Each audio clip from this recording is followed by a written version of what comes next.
God does not like being taken for granted. The very reason for creation is God's going public for the glory of God.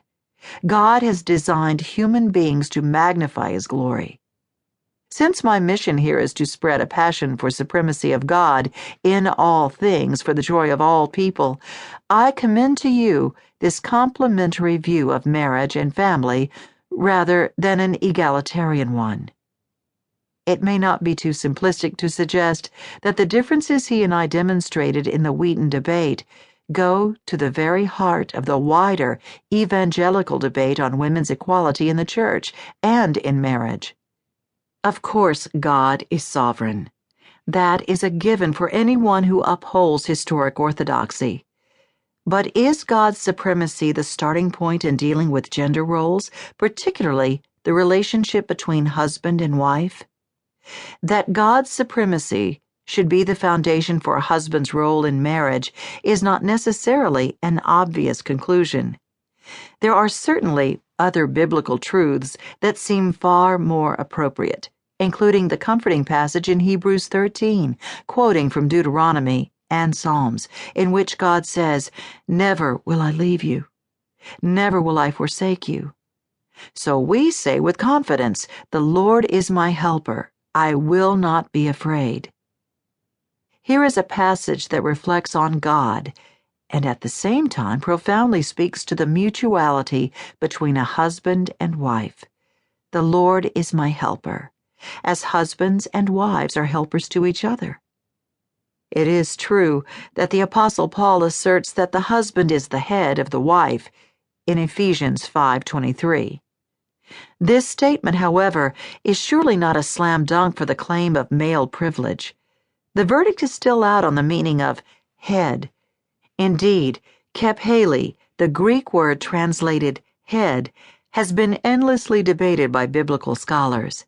Our contemporary usage suggests the meaning is ruler, but from the biblical context, the concept of source, an equally valid rendering of kephale, is actually more fitting.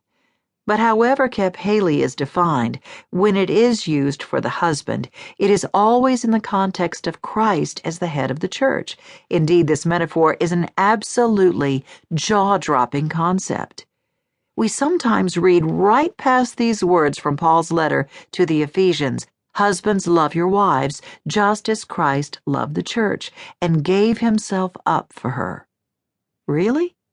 The standard is impossible. Christ gave himself up for the church by submitting to crucifixion. The husband's role is obviously to be read metaphorically. No husband is expected to die on a cross for his wife. Still, the benchmark is very high. The great 18th century Methodist theologian John Fletcher clearly understood that. Later in his life, he married Mary Boson Kay, a noted preacher in her own right. His words are instructive. Gathered with friends after the ceremony, he read from Ephesians 5, "Husbands, love your wives, just as Christ loved the church."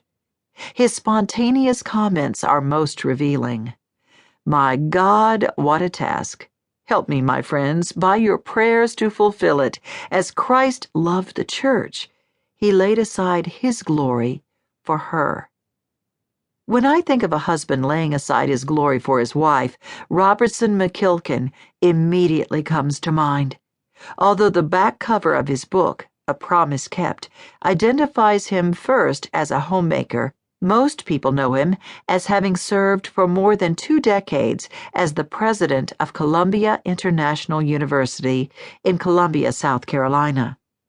Much to the chagrin of the university's board of trustees, he quit at the height of his career to become a full-time homemaker.